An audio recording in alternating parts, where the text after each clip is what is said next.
When I opened the door to my daughter's house that Tuesday afternoon, I heard my 6-year-old granddaughter Emma's voice float down from upstairs. She was talking to her mother, my daughter Rachel, and what she said made my blood turn to ice. "Mommy, why does Grandma always look like that?"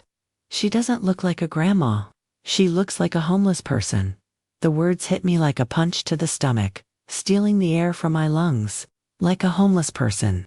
I stood there in the entryway, my hand still on the doorknob, my entire body frozen as those words echoed in my mind. Like a homeless person. I'm Margaret Collins, 53 years old, and I had just driven 40 minutes from my apartment in downtown Chicago to the suburbs to surprise my family with homemade apple pie, Emma's favorite. The pie sat in my hands, still warm, the smell of cinnamon and butter that had filled my car now turning bitter in my nose. My throat tightened as I heard Rachel's response, her voice dropping to that careful whisper parents use when they're trying to be diplomatic but actually agreeing. "Honey, Grandma just has her own style. She's going through a difficult time right now." Going through a difficult time. That's what they called it. That's what everyone called the past 8 months of my life since my husband David died suddenly of a heart attack, leaving me alone in our small apartment with nothing but his life insurance policy that barely covered the funeral costs and 2 months of rent. I should have left right then. I should have set the pie on the hall table and walked back to my car. But something kept my feet planted on that cream-colored carpet. Something made me need to hear more, even though every word felt like shards of glass sliding under my skin. Emma continued, her child's voice so innocent and yet so cutting. "But Daddy said Grandma needs to try harder. He said she's let herself go." "What does that mean, Mommy, let herself go?" I looked down at myself, at the faded jeans I'd owned for 6 years. The comfortable black sweater with a small hole near the hem that I'd meant to fix but never did. The canvas shoes that used to be white but were now a dingy gray. My hair, which I'd cut myself 3 weeks ago in my bathroom because I couldn't afford the $75 for my usual salon, hung limp around my face. I hadn't bothered with makeup that morning. I hadn't bothered with makeup in months. Rachel's voice came again, firmer this time. "Emma, that's enough. Those aren't nice things to say about Grandma. She's family, and we love her no matter what."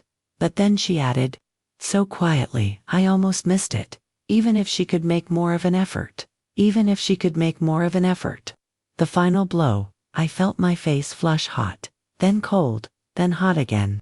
The pie trembled in my hands. I wanted to scream. I wanted to run upstairs and shake my daughter and ask her if she had any idea what the past 8 months had been like, if she knew what it felt like to wake up every morning reaching for someone who wasn't there anymore. If she understood that sometimes just getting out of bed and putting on clean clothes felt like climbing Mount Everest. But I didn't do any of those things. Instead, I carefully, quietly set the pie on the hall table, turned around, and walked back to my car. My hands shook as I put the key in the ignition. The drive home passed in a blur of tears and rage and humiliation so deep it made my bones ache. Like a homeless person, let herself go. Make more of an effort. The phrases played on repeat in my mind. A cruel soundtrack to my misery. When I finally pulled into the parking spot behind my building, I sat in the car for 20 minutes, my forehead pressed against the steering wheel, sobbing so hard my ribs hurt. That evening, as I sat alone in my tiny apartment with the television playing some show I wasn't watching, my phone buzzed with a text from Rachel. "Mom, Emma said you stopped by. Why? Didn't you come upstairs? She was so disappointed to miss you. Disappointed to miss me." The woman who looked like a homeless person. I stared at that message for a long time, my thumb hovering over the keyboard, trying to formulate a response that wouldn't reveal that I'd heard everything. Finally, I typed back, "Got a call I had to take. I'll catch you another time." The lie tasted bitter. 3 days passed before Rachel called. I let it go to voicemail. She called again the next day, and the day after that. On the 5th day, she showed up at my apartment, letting herself in with the spare key I'd given her years ago for emergencies. I was sitting on the couch in the same sweatpants I'd been wearing for 2 days, eating cereal for dinner at 6:30 in the evening. The look on her face when she saw me said everything. Concern mixed with something else. Disgust, maybe, or pity. I couldn't tell which was worse. "Mom," she said, sitting down carefully on the edge of the armchair across from me, as if afraid to get too close. "We need to talk. You've been avoiding my calls." I set down my cereal bowl with a click that sounded too loud in the quiet apartment. "I've been busy," I said, my voice flat. She glanced around the apartment, taking in the pile of unfolded laundry on the dining table, the stack of unopened mail on the counter, the dust visible on every surface in the late afternoon light. Busy with what, exactly? There it was. The judgment in her voice, barely concealed under a thin veneer of concern. "What do you want, Rachel?" I asked, too tired to pretend anymore. She leaned forward, her perfectly manicured hands clasped together. Rachel had always been put together, even as a child. She'd inherited her father's discipline, his ability to maintain order and appearance, no matter what chaos swirled inside. "I want to help you, Mom, we all do, but you have to meet us halfway. You have to try." Try that word again. I felt something hot and sharp rise in my chest. Try to do what, exactly? She sighed, that patient sigh she used with Emma when her daughter was being difficult. "Try to take care of yourself. Try to move forward. Dad's been gone for 8 months now. At some point, you have to start living again." 8 months, she said it like it was a lifetime. Like 8 months was enough time to erase 31 years of marriage. David and I had met when I was 22, fresh out of college with a degree in graphic design, and dreams of working for a major advertising firm. He was 25, a junior accountant at a small firm downtown. We'd bumped into each other, literally, at a coffee shop on a rainy Tuesday morning. He'd spilled his coffee on my portfolio. I'd been furious. He'd been mortified. 2 weeks later, we had our first date. 3 years after that, we were married in a small ceremony at the courthouse because we couldn't afford anything bigger. We'd built our life together slowly, carefully, like constructing something precious from fragile materials. I'd worked as a freelance designer, taking whatever projects I could find, while David climbed the corporate ladder at his firm. We'd saved for years to buy our first house, a small 2-bedroom in a decent neighborhood where we could start a family. Rachel was born when I was 26. Those early years were hard, financially speaking, but we were happy. David would come home from work and sweep me into his arms in the kitchen while I was making dinner, and Rachel would giggle from her high chair, and everything felt right with the world. Then came the recession in 2008. David's firm downsized. He lost his job. The savings we'd carefully built evaporated as we struggled to keep the house, to keep food on the table, to maintain some semblance of normalcy for Rachel, who was 13 and already dealing with the challenges of middle school. We held on for 2 years before we had to sell the house at a loss. We moved into an apartment, a decent place, but smaller, always smaller. David found work again eventually, but it paid less, and we never quite recovered financially. We were always one emergency away from disaster. Still, we had each other. That's what I kept telling myself through all the lean years, all the stress, all the times when I looked at our bank account and felt panic rise in my throat. We had each other, and that made everything bearable. David would hold me at night and tell me it would be okay, that we'd figure it out, that we always did. And we did figure it out. Somehow, we made it work. Rachel went to college on scholarships and student loans. She graduated, got a good job in marketing, married Tom, who worked in finance. They bought a house in the suburbs, the kind of house David and I had always dreamed of but never managed to keep. We'd been planning our own future. David and I, he was going to retire at 65, in just a few more years. We'd saved a little, not much, but enough to maybe travel a bit, to finally take that trip to Ireland we'd been talking about since our honeymoon. We'd been married 31 years. We'd survived recession, job loss, financial stress, Rachel's teenage rebellion, his mother's death, my father's stroke. We'd survived everything together. And then one Tuesday morning, David got up to go to work like he did every day.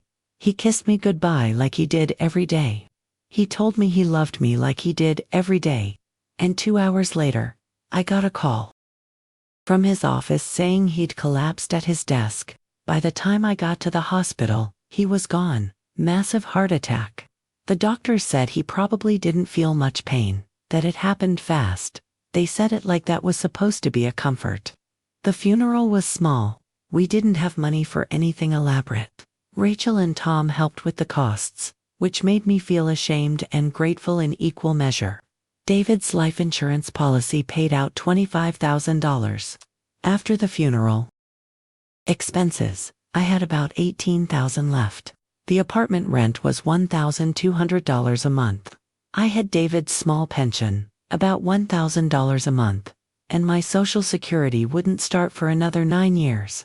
I'd stopped taking freelance design work years ago when the market shifted and all the clients wanted younger designers who understood social media and apps and things I'd never quite gotten the hang of.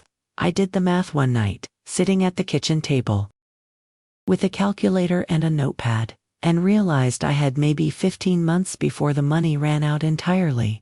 15 months to figure out how to survive on $1,000 a month, which wouldn't even cover rent, let alone food, utilities, healthcare, or anything else. The panic that grabbed me that night was different from any fear I'd ever felt. It was cold and certain, a knowledge that I was standing at the edge of a cliff with nowhere safe to land. I started looking for work the next week. I applied to every job I could find: receptionist positions, administrative assistant roles, customer service jobs, retail, anything, everything. I filled out applications online until my eyes burned from staring at the computer screen. I heard back from exactly 3 places. One was a call center that paid $12 an hour with no benefits. One was a retail position at a department store that paid $13.50 an hour with limited hours. One was a fast food restaurant that paid minimum wage. I went to the interview at the department store. The manager was a woman probably 15 years younger than me, with sleek hair and a sharp suit. She looked at my resume, looked at me, and I saw it in her eyes. The calculation, the judgment. "I see you haven't worked in a traditional setting in quite a while," she said carefully. "I did freelance graphic design for 20 years, I explained. I managed multiple clients, handled all my own invoicing and scheduling, worked with tight deadlines. She smiled, that smile people give when they're about to deliver bad news. "That's impressive, but we're really looking for someone with recent retail experience. Someone who can relate to our younger customer base. Someone younger." She didn't say it, but I heard it anyway. I didn't get that job. I didn't get any of the jobs. The rejection emails, when they bothered to send them at all, were all variations on the same theme. "We've decided to move forward with other candidates who more closely match our needs." They never said it was my age. They didn't have to. I'd been out of the workforce for too long. I didn't have the right experience. I wasn't what they were looking for. All polite ways of saying I was too old, too out of touch, too irrelevant. So I made do. I cut every expense I could. I stopped going to the hair salon. I started cutting my own hair in the bathroom mirror, watching YouTube tutorials that never quite worked out the way they showed.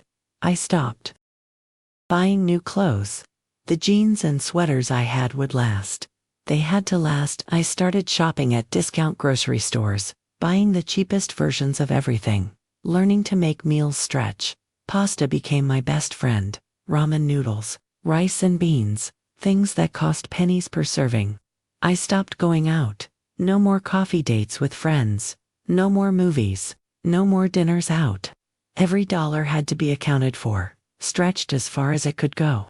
My friends, the few I had left after years of being too busy raising Rachel and supporting David, eventually stopped calling. I couldn't afford to participate in their lives anymore. Couldn't meet them for lunch or go on their weekend shopping trips.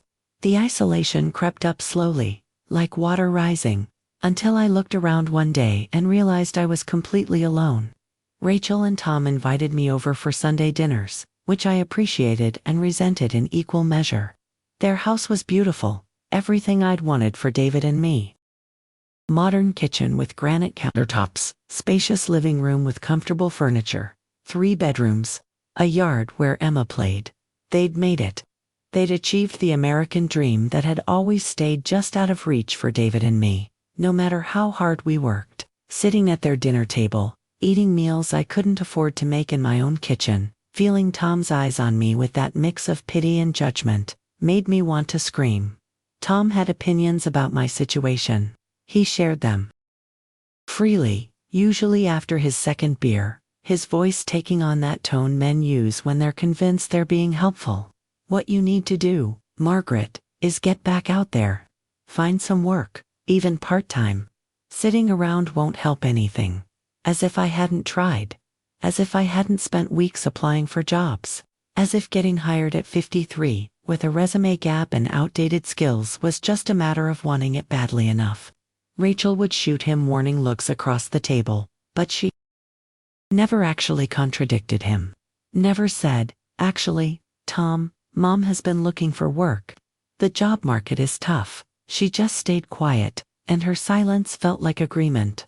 Now, sitting in my apartment with Rachel perched on the edge of the armchair, looking at me with those concerned eyes, all of this history pressed down on me like a physical weight. "I am trying," I said quietly. "You have no idea how hard I'm trying just to get through each day."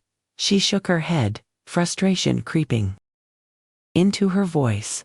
"That's not what I mean, and you know it. I mean trying to take care of yourself. Trying to look presentable. Trying to engage with your family. Emma asks about you all the time. But when you do come over, you look like you just rolled out of bed.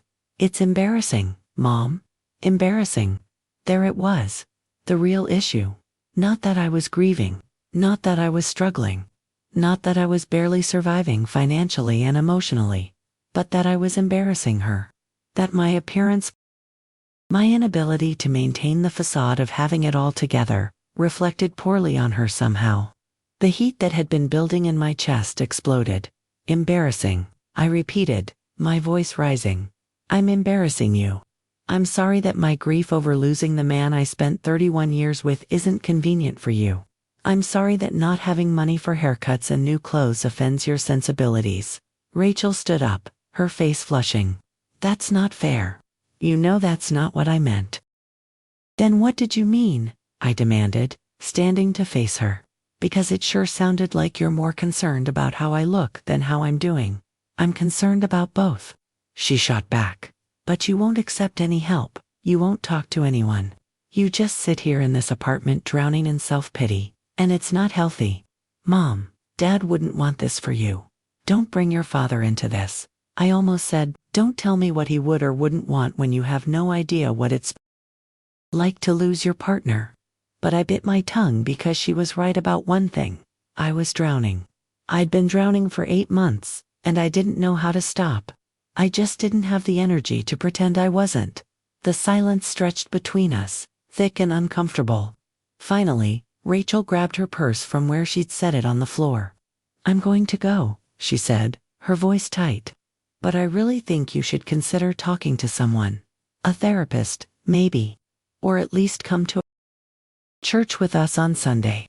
Pastor Mike does a grief support group." After she left, I sat back down on the couch and stared at the wall for a long time. The apartment felt even emptier than usual, the silence more oppressive. I thought about what she'd said, about Emma, about being embarrassing, about letting myself go. I picked up my phone and opened the front-facing camera, looking at myself the way Emma must have seen me. The way Rachel saw me. The way Tom saw me. My hair was a mess, uneven and dull. My skin looked gray and tired, deep lines around my eyes and mouth that seemed to have appeared overnight. The sweater I was wearing had a stain on the collar I hadn't noticed. When had I stopped caring? When had I stopped seeing myself as a person worth taking care of? I remembered the woman I used to be. The woman who spent Sunday mornings doing her hair and makeup, even if we were just going to the grocery store. The woman who took pride in her appearance, not because she was vain, but because it made her feel good. The woman who believed that how you presented yourself to the world mattered. David had loved that woman. He'd told me I was beautiful every single day of our marriage. Even toward the end when I'd gained weight and my hair was going gray and my face showed every year of stress we'd endured together. He'd meant it. I could see it in his eyes. But that woman felt like someone else now, someone from another lifetime. The woman sitting in this apartment, wearing stained clothes and eating cereal for dinner, didn't know how to be her anymore. Didn't know if she even wanted to try. What was the point? Who was I trying to look good for? Who was I trying to impress? The grocery store clerk? The mailman? My daughter who found me embarrassing no matter what I did? That night, I couldn't sleep. I lay in bed staring at the ceiling, Emma's words playing on repeat in my mind. She doesn't look like a grandma. She looks like a homeless person. 6 years old, and already she'd absorbed the message that appearance mattered more than anything else. That how you looked was more important than who you were.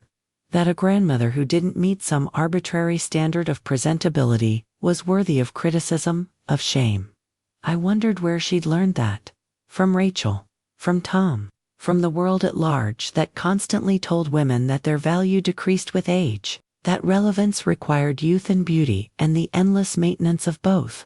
I got up and walked to the bathroom, flipping on the harsh fluorescent light. I looked at myself in the mirror, really looked. For the first time in months, Rachel was right. I had let myself go, but not in the way she meant. I'd let go of the woman I used to be, because holding on hurt too much. Every time I bothered with makeup or nice clothes, I was reminded of all the times I'd done it for David, all the times he'd watched me get ready, leaning against the doorframe with that smile on his face, telling me I was the most beautiful woman in the world. Without him there to see me, what was the point? But standing there in the bathroom at 2 in the morning, looking at my reflection with Emma's innocent cruelty echoing in my ears, I realized something had to change. Not because Rachel wanted it, not because Tom judged me, not even because Emma had called me a homeless person, but because somewhere deep inside, underneath all the grief and fear and exhaustion, there was still a small part of me that wanted to survive, that wanted more than just getting through each day. That wanted to live. I didn't know how to start. I didn't know if I even could. But that night, standing in my bathroom with tears streaming down my face, I made a decision. I would try. Not for them, for me, to prove to myself that I was more than my grief, more than my circumstances, more than the sum of my losses. I would find that woman again. The one David had loved. The one I used to be. Or maybe I would find someone new. Entirely. Someone who could exist in this world without him. I just had to figure out how. The next morning, I woke up with that decision still burning in my chest, but the reality of what it meant felt overwhelming. I sat at my kitchen table with my notebook and calculator, the same ones I'd used to track my dwindling finances, and made a different kind of list. Things I needed to change, things I could afford to change. The second list was much shorter than the first. Haircut at a salon. $75. Impossible. New clothes. At least $200 for basics. Impossible. Gym membership to lose the weight I'd gained from stress and cheap carbs. $50 a month. Impossible. Makeup. $60 to replace what I'd run out of. Impossible. Everything I wanted to do, everything Rachel and Tom probably expected me to do, required money I didn't have. The frustration made my hands shake as I gripped the pen. But then I thought about what I did have. I had YouTube, where I'd learned to cut my own hair badly. Maybe I could learn to do it better. I had the internet, where I could find tutorials for makeup techniques. I had a closet full of old clothes that might look better if I actually ironed them and removed the stains. I had my own 2 hands and whatever determination I could scrape together. It wasn't much, but it was something. I started that day. I went through my closet systematically, pulling out every piece of clothing I owned and laying it on the bed. Some items went immediately into a garbage bag, things to worn or stained to salvage. Others went into a pile for mending. I found my old sewing kit in the hall closet, the one I hadn't touched in years, and spent the afternoon fixing hems, sewing on missing buttons, patching small holes. My fingers remembered the motions even if my mind had forgotten. My mother had taught me to sew when I was 10 years old. A woman who can mend her own clothes will never be helpless, she'd said. The next day, I tackled the stains. I researched methods online, found recipes for homemade stain removers using things I already had: baking soda, vinegar, dish soap. I spent hours scrubbing and soaking and treating each item with a focus that bordered on obsessive. Some stains came out, others didn't. But by the end of the day, I had a small collection of clean mended clothes that looked presentable, not new, not fashionable, but clean and whole. The hair was harder. I watched tutorial after tutorial, trying to understand where I'd gone wrong before. The problem, I realized, was that I'd been hacking at it without any plan, just cutting randomly to get it out of my face. This time, I took my time. I sectioned it carefully. I measured. I cut slowly, checking my work in the mirror after each snip. It took me 3 hours, and when I was done, it still wasn't perfect, but it was better. Much better. It actually looked intentional, like a style, rather than a disaster. I couldn't afford new makeup, but I could clean and organize what I had left. I threw away anything expired or dried up, which was most of it, and carefully preserved what remained. A lipstick with a 1/4 inch left, an eyeshadow palette with 3 usable colors, a mascara that was probably past its prime but still worked. I practiced with these meager supplies, trying to remember techniques I'd once known, watching tutorials from beauty vloggers who made everything look effortless. 1 week after Rachel's visit, I looked in the mirror and saw someone who looked almost human again. Not the woman I used to be, not yet, but not the broken creature Emma had, compared to a homeless person either. It was a start, a small, fragile start, but real, nonetheless. That same week, I did something else. I went to the library, a place I'd been avoiding because it reminded me of David, who loved to read mysteries and thrillers. I walked past the fiction section without looking and headed straight for the computers. I needed to update my resume. I needed to learn new skills. I needed to figure out how to make myself employable in a world that had left me behind. The librarian, a woman in her 40s named Patricia, noticed me struggling with the outdated resume template I'd found online. "Need some help?" she asked, her voice kind. I wanted to say no, wanted to preserve what little dignity I had left, but desperation won. "Yes," I admitted. "I'm trying to update my resume, but I don't know what I'm doing." She pulled up a chair beside me. "Let's take a look." Patricia didn't just help me with the resume. She told me about free online courses the library offered through their website. Courses in Microsoft Office, social media marketing, basic coding, digital design. "The world has changed," she said gently. "But that doesn't mean you can't catch up. These courses are self-paced. You can do them here or at home. They even offer certificates when you complete them." I enrolled in 3 courses that day. Microsoft Excel, because every job posting seemed to require it.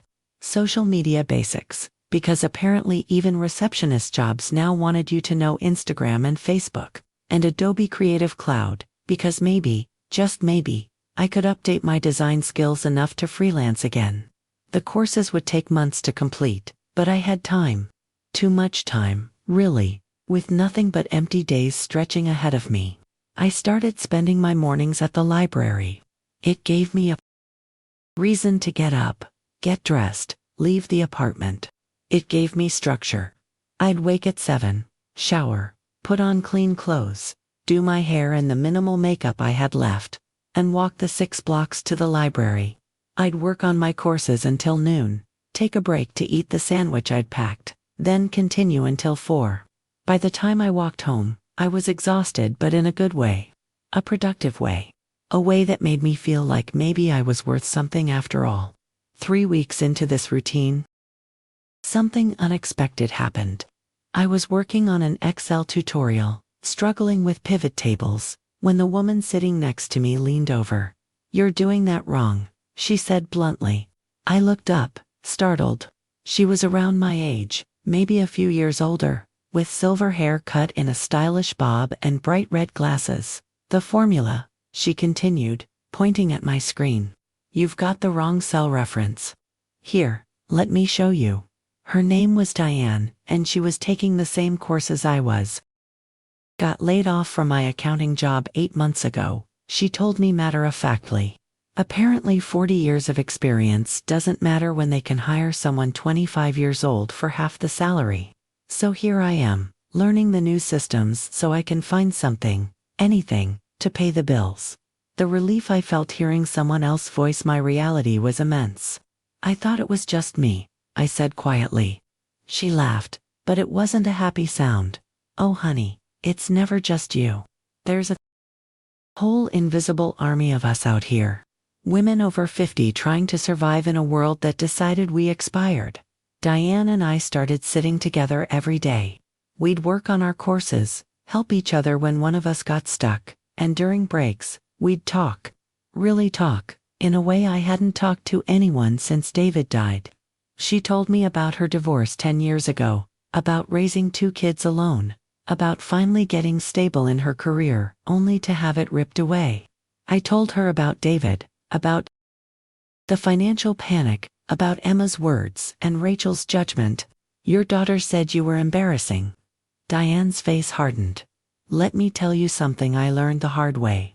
People who've never had to choose between eating and paying rent don't get to judge how you survive." Through Diane, I met others, women at the library, working on their own courses, searching for jobs, trying to reinvent themselves after the world had decided they were disposable. Sandra, 62, who'd been a teacher for 30 years before budget cuts eliminated her position. Maria, 57, whose factory job moved overseas. Janet, 54, who'd taken time off to care for her dying mother and couldn't get hired anywhere after. We started having lunch together at the park across from the library, sharing our cheap sandwiches and our stories, finding solidarity in our shared invisibility. These women understood in a way Rachel never could. They didn't judge my worn clothes or my home haircut, because theirs weren't much better. They didn't tell me I needed to try harder, because they knew I was trying as hard as I could. They didn't find me embarrassing. They found me familiar. One of them, part of the club nobody wanted to join but millions of women belonged to anyway. The club of women who'd played by all the rules, done everything right, and still ended up struggling to survive. It was Sandra who first mentioned the lawsuit. We were sitting in the park on a warm afternoon in early May. 4 months after I'd overheard Emma's words, Sandra was reading something on her phone, and suddenly she looked up with fire in her eyes. "Listen to this," she said, and read aloud an article about a woman in California who'd sued her former employer for age discrimination and won a settlement of $200,000. $200,000, Sandra repeated, because they passed her over for promotions, made comments about her age, and eventually pushed her out. "That's exactly what happened to me," Maria said quietly. "They kept giving projects to younger employees, said I wasn't tech-savvy enough, made jokes about me being a dinosaur. Then they restructured and my position was eliminated. But they hired someone 20 years younger to do basically the same job with a different title." Diane looked at me. "Didn't you say you couldn't get hired anywhere? That you'd get 2 interviews and could see them decide you were too old?" I nodded slowly. "But that's not illegal, is it?" "They never said it was my age. They just said I wasn't the right fit." "That's exactly what makes it illegal," Sandra said. "They can't say it's your age, so they use code words. Not the right fit. Looking for someone with more energy. Want someone who can relate to younger clients. It's all the same thing. Age discrimination is real, and it's against the law. The problem is proving it." We sat with that knowledge, letting it settle over us. Somewhere in my chest, Something that had been dormant for months began to stir. Anger, maybe. Or determination. Or just the simple refusal to accept that this was how my story ended. That evening, I did something I hadn't done since David died. I opened my laptop, which I'd barely touched except for job applications, and I started researching age discrimination, EEOC complaints, employment lawyers, workers' rights. I read for hours, my eyes burning from the screen, my mind racing with information.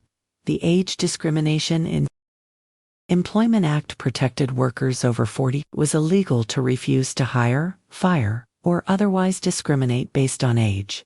But proving it was the hard part. You needed evidence, documentation, a pattern of behavior. I thought about all my failed job interviews. I hadn't documented any of them. Hadn't saved the rejection emails.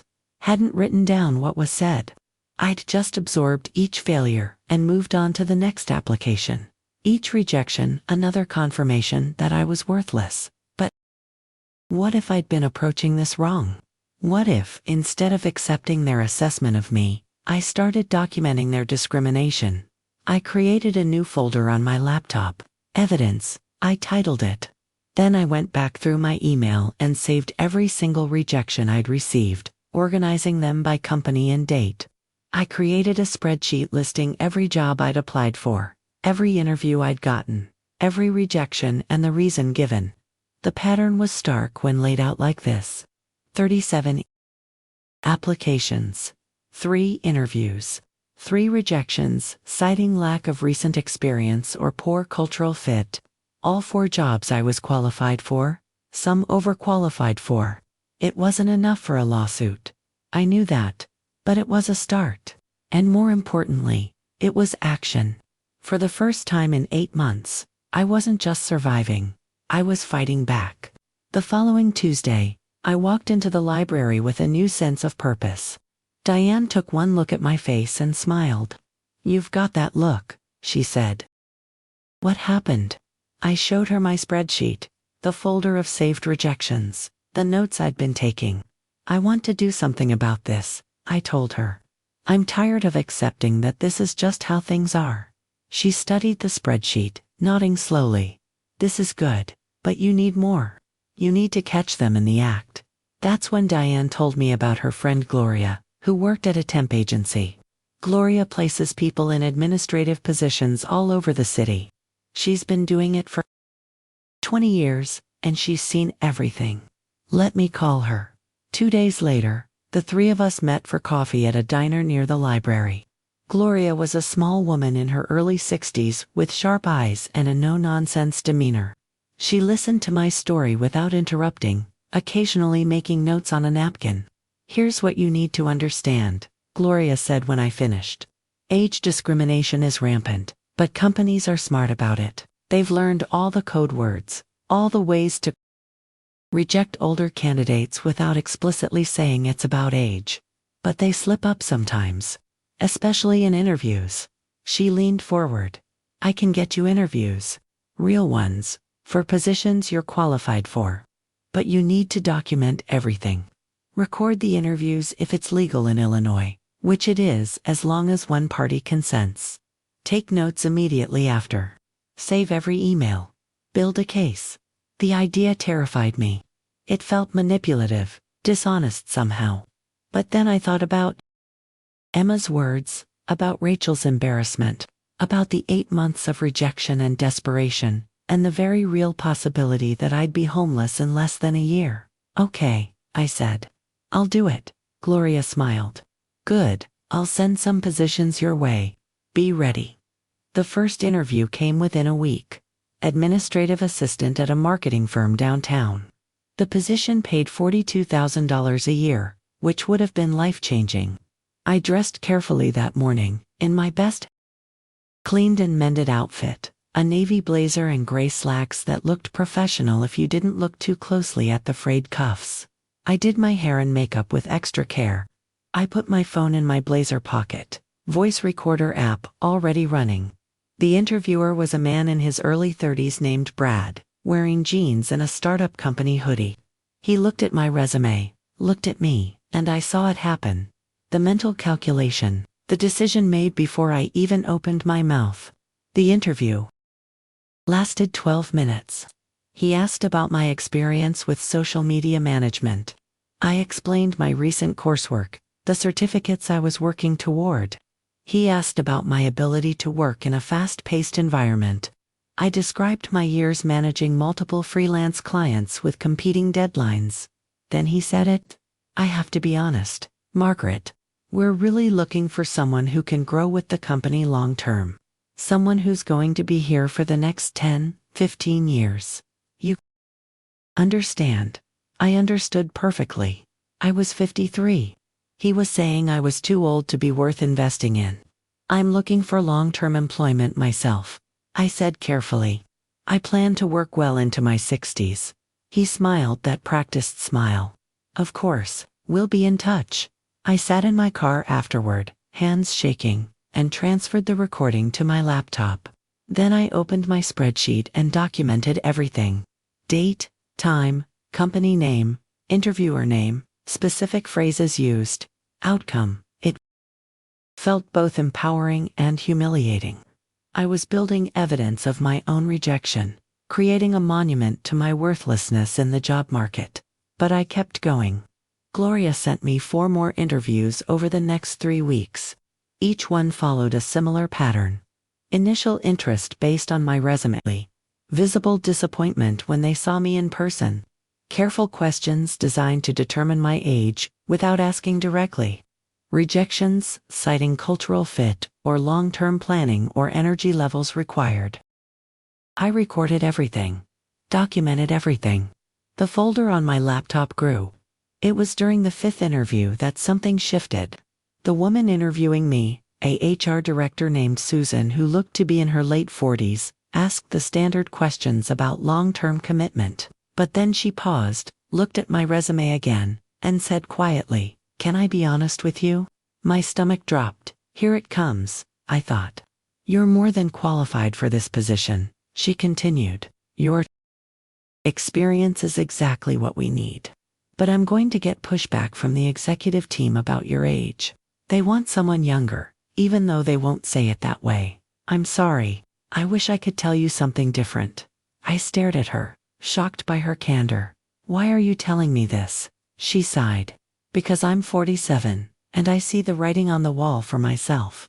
In a few years, I'll be where you are. And because this is wrong.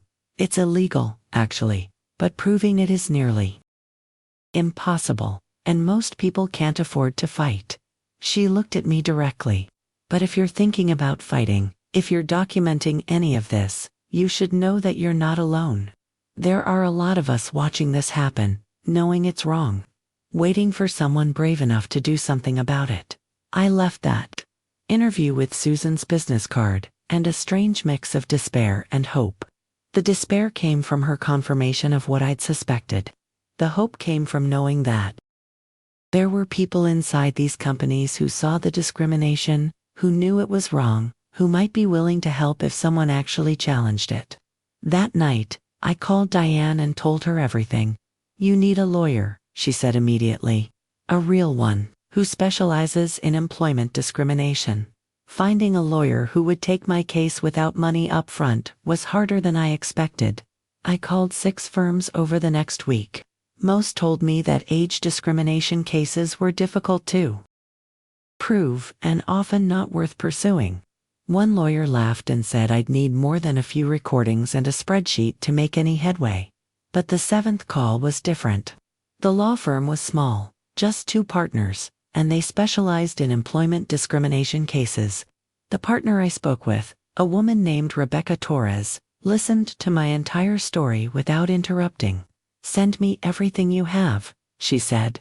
"The recordings, the spreadsheet, the emails. Let me review it and I'll call you back." 3 days later, she called. "Margaret, what you have is a start, but we need more. We need to establish a clear pattern across multiple employers. We need evidence of explicit age-based comments, not just implications. But I think there's something here. I'm willing to take your case on contingency, which means you don't pay unless we win." The relief I felt was overwhelming. What do I need to do? Rebecca's voice was firm. Keep doing exactly what you've been doing. Apply for more jobs, document everything. And I mean everything. Every interview, every phone call, every email. We're building a case not just against one company, but against a system. It's going to take time. Are you ready for that? I thought about the past 8 months. The grief, the fear, the humiliation, the slow erosion of my sense of self-worth. I thought about Emma calling me a homeless person. About Rachel finding me embarrassing. About Tom's condescending advice. I thought about David, who'd worked until the day he died, who'd believed that hard work and integrity mattered. I'm ready, I said. Over the next 2 months, I went on 11 more interviews. Gloria kept sending opportunities. Rebecca coached me on what to listen for, what questions were red flags, how to document effectively. My spreadsheet grew, my evidence folder expanded. I became an expert at appearing professional and eager, while internally cataloging every discriminatory comment, every age-based assumption, every rejection that confirmed the pattern. But something else was happening too. The act of fighting back, of refusing to accept my invisibility, was changing me. I walked taller. I spoke more confidently. I stopped apologizing for taking up space. The women at the library noticed. You look different, Maria said one afternoon. Stronger. I felt stronger. Not because anything about my situation had actually improved. I was still broke, still unemployed, still facing an uncertain future, but I was no longer passive. I was no longer just a victim of circumstances beyond my control. I was doing something. Fighting for something. And that made all the difference. It was mid-July, 6 months after overhearing Emma's devastating words, when Rebecca called with news. I've been researching similar cases, and I found something interesting. There's a class action lawsuit forming against age discrimination in the tech and marketing sectors. Multiple plaintiffs, all women over 50, all with similar experiences to yours. They're looking for more plaintiffs to strengthen the case. Are you interested? My heart pounded. What would that mean? It means your case becomes part of something bigger. More resources, more lawyers, more evidence. But it also means less control over the outcome, and potentially a smaller individual settlement if we win. However, the chances of actually winning increase significantly. I didn't have to think long. Yes, I said. I want to be part of it. Because this wasn't just about me anymore.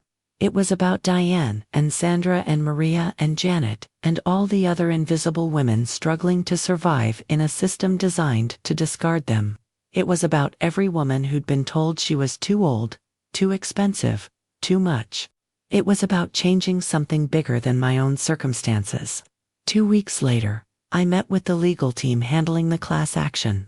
There were 7 other plaintiffs, all women between 50 and 65, all with stories that echoed mine. We sat around a conference table in a downtown office I could never have afforded on my own, and we told our stories. The lead attorney, a man in his 50s named David, which made my heart ache, listened to each of us with careful attention. What we're building here, he said when we finished, is a case that demonstrates systemic age discrimination. Not just isolated incidents, but a pattern of behavior across multiple companies in multiple sectors. We have documentation, recordings, statistical data showing hiring disparities. This is going to be a fight, and it's going to take time. Probably a year, maybe more. But I believe we can win. For the first time in 8 months, I felt something I'd almost forgotten. Hope. The lawsuit moved slowly, like everything in the legal system. Depositions were scheduled and rescheduled. Evidence was compiled, reviewed, compiled again. The defense lawyers for the companies we were suing did everything they could to delay, to dismiss, to discredit us. They claimed we were unqualified, that our skills were outdated. That age had nothing to do with the hiring decisions. They painted us as bitter, desperate women looking for a payout we hadn't earned. But we had evidence. Recordings where interviewers explicitly mentioned long-term planning while looking at candidates in their 50s.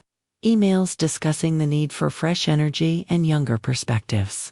Statistical analyses showing that women over 50 were rejected at rates far exceeding their male counterparts or younger applicants with similar qualifications.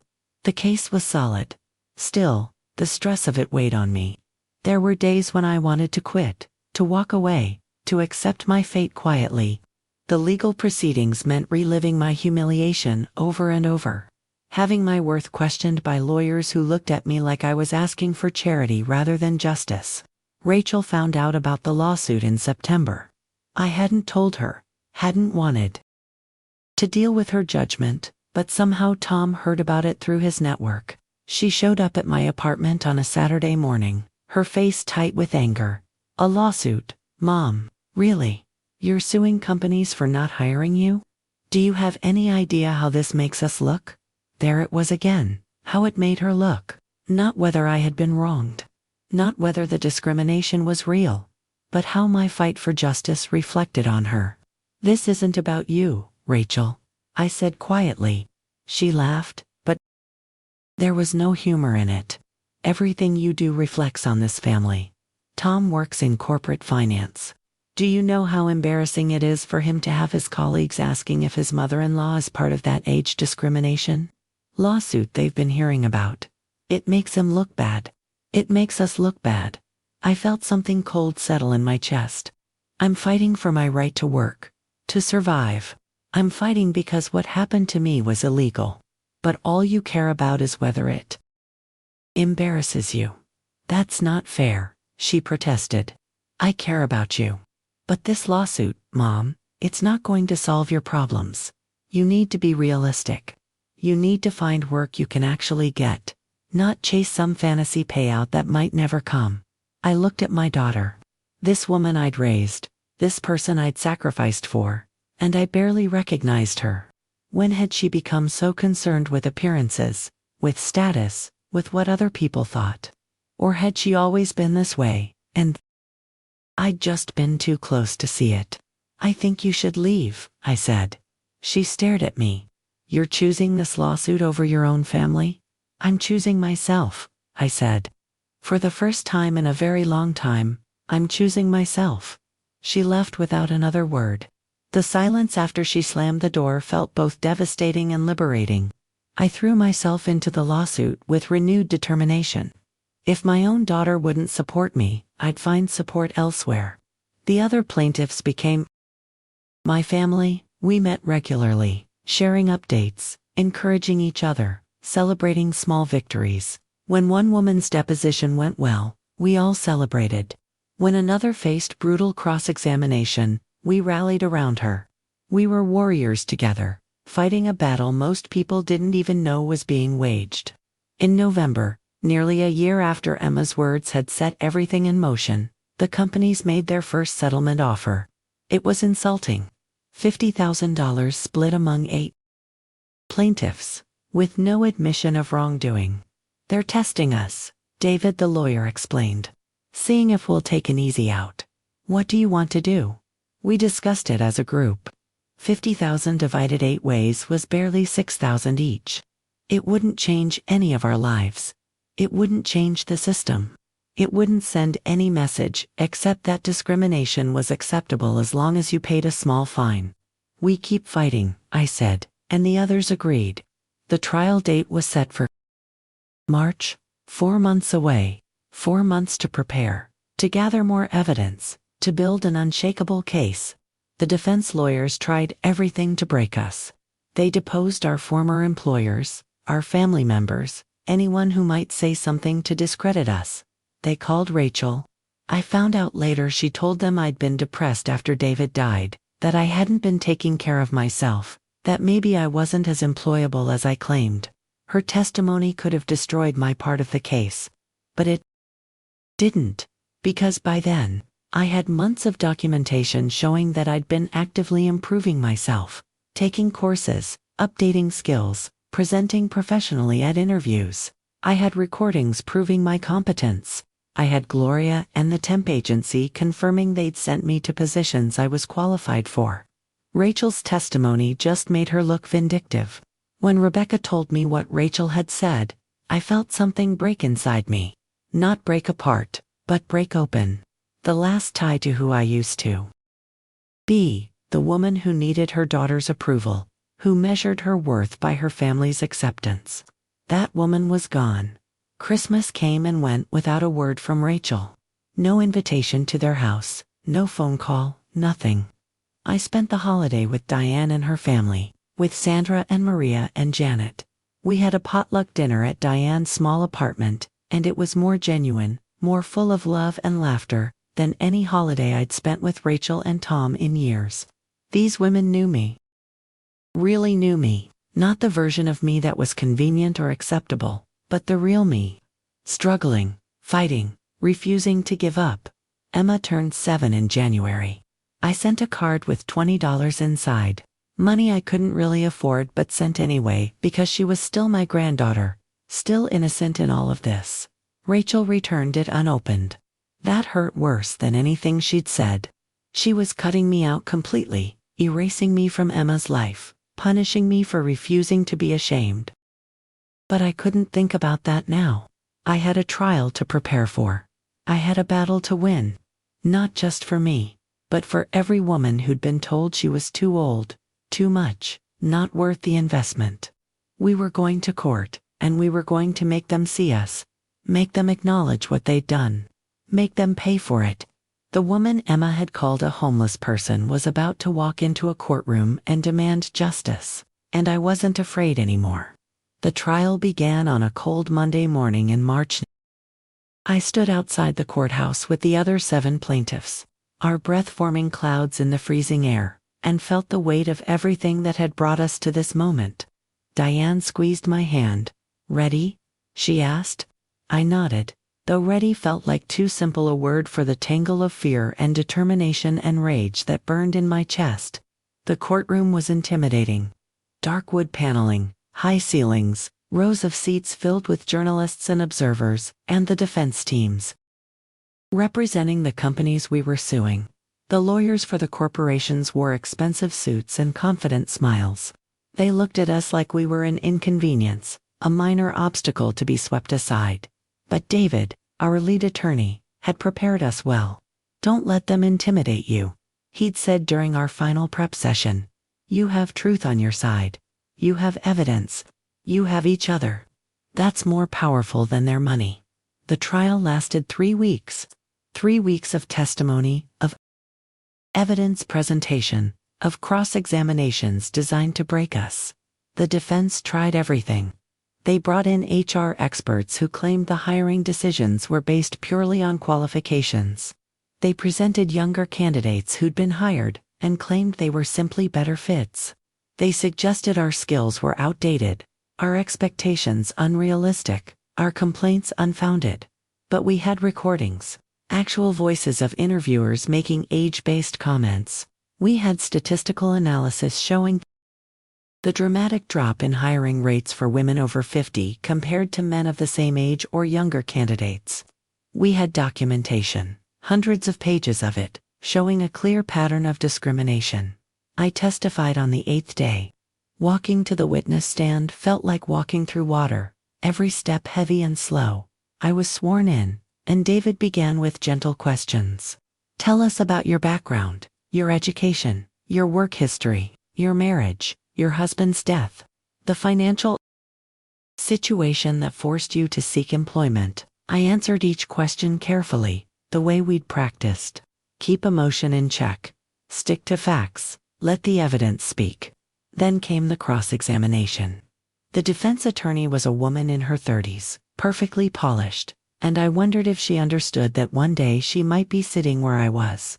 "Ms. Collins," she began, her voice sharp, "isn't it true that you hadn't worked in a traditional employment setting for over 15 years before?" Applying to these positions, I worked as a freelance graphic designer. I ran my own business, managed clients, met deadlines. "But you weren't employed by a company," she pressed. "You weren't part of a corporate structure.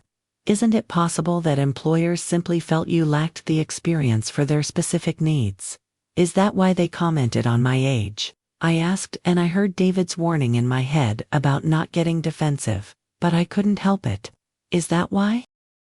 Multiple interviewers mentioned wanting someone who could be there for 10 or 15 years, while looking at my date of birth on my resume. Is that why I was told I wouldn't fit the company culture, which apparently means being under 40? The defense attorney's face tightened. You're making assumptions about their motivations. I have recordings of their actual words, I said. That's not an assumption. That's evidence. The moment hung in the courtroom, charged with tension. I saw the judge lean forward slightly, interested. The defense attorney moved on quickly, but the damage was done. My testimony lasted 4 hours. By the time I stepped down, I was exhausted but also exhilarated. I'd told my truth. I'd stood up for myself in a way I'd never imagined possible a year ago. The other plaintiffs testified over the following days. Each story was different in details but identical in essence. Qualified women rejected because of age. Dreams deferred because of discrimination. Dignity stripped away by a system that valued youth over experience. The defense tried to discredit each of us, but our evidence was too strong, the recordings too damning, the pattern too clear. Closing arguments came on a Friday afternoon. David stood before the jury and spoke with quiet passion. This case is about more than 8 women seeking employment. It's about a systemic problem in American business culture. The idea that experience equals obsolescence, that age equals inability, that women, specifically, become invisible and worthless after 50. My clients aren't asking for charity. They're asking for what the law already guarantees them: the right to be judged on their qualifications, not their age, the right to equal opportunity, the right to dignity. He paused, looking at each juror. The evidence is overwhelming. The discrimination is real. The only question is whether you'll hold these companies accountable. The jury deliberated for 2 days. 2 days of waiting. Pacing, checking my phone obsessively. The other plaintiffs and I stayed together, unable to be apart during this final stretch. We ate meals we couldn't taste. We tried to watch television we couldn't focus on.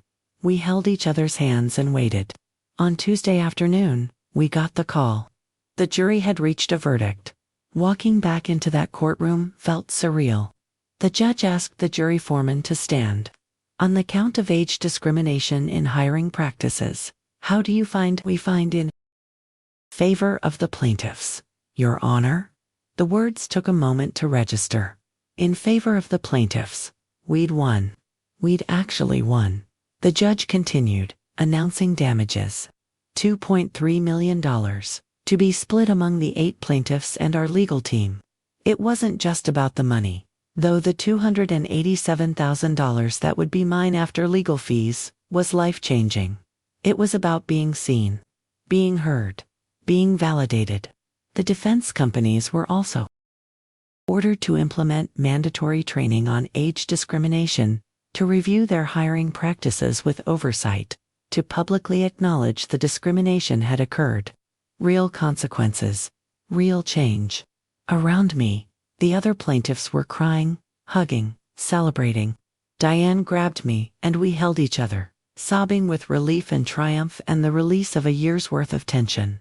Outside the courthouse, journalists surrounded us. David made a statement on our behalf. Today's verdict sends a clear message. Age discrimination is real, it's illegal, and there are consequences for companies that engage in it. These 8 brave women stood up not just for themselves, but for every worker who's been told they're too old, too expensive, too much. This is their victory, but it's also a victory for justice. They asked if I wanted to say anything. I stepped forward, my voice shaking but strong. I want every woman who's been told she's past her expiration date to know this. You're not. Your experience matters. Your skills matter. You matter. Don't let anyone make you invisible.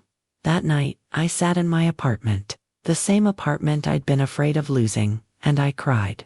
But this time, they were tears of relief, of vindication, of gratitude. I thought about calling Rachel, telling her about the verdict, but I didn't. She'd made her choice. I'd made mine. Maybe one day we'd find our way back to each other. Or maybe we wouldn't. Either way, I'd be okay. The money from the settlement changed my immediate circumstances. I paid off my debts, secured my apartment for the next several years, bought myself a proper wardrobe, and got my hair done professionally for the first time in over a year. But more than the money, the victory changed me. I was no longer the broken woman who'd overheard her granddaughter's cruel words. I was someone who'd fought back and won. 3 months after the trial, I started my own consulting business, helping older workers navigate age discrimination, document their cases, find resources. I used my settlement money to fund it, to make it accessible to women who couldn't afford legal help. Diane joined me. So did Sandra and Maria. We became a network, a support system, a force for change. The business grew slowly but steadily. Women found us through word of mouth, through online searches, through the news coverage of our case. We helped them understand their rights, document discrimination, find lawyers, build cases. We couldn't save everyone, but we saved some, and that mattered.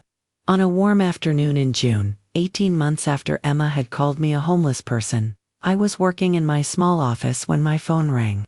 It was Rachel. I almost didn't answer, but something made me pick up. Mom. Her voice was small, uncertain. I saw the article about your business, about what you're doing. I waited, saying nothing. I was wrong, she continued. About everything. The lawsuit, the way I treated you, choosing Tom's reputation over supporting you. I was wrong, and I'm sorry. I don't expect you to forgive me right away. But I needed to say it. I looked out my office window at the busy street below, at the life I'd built from the ashes of my grief and humiliation. I appreciate that, Rachel, I said carefully. But I need you to understand something.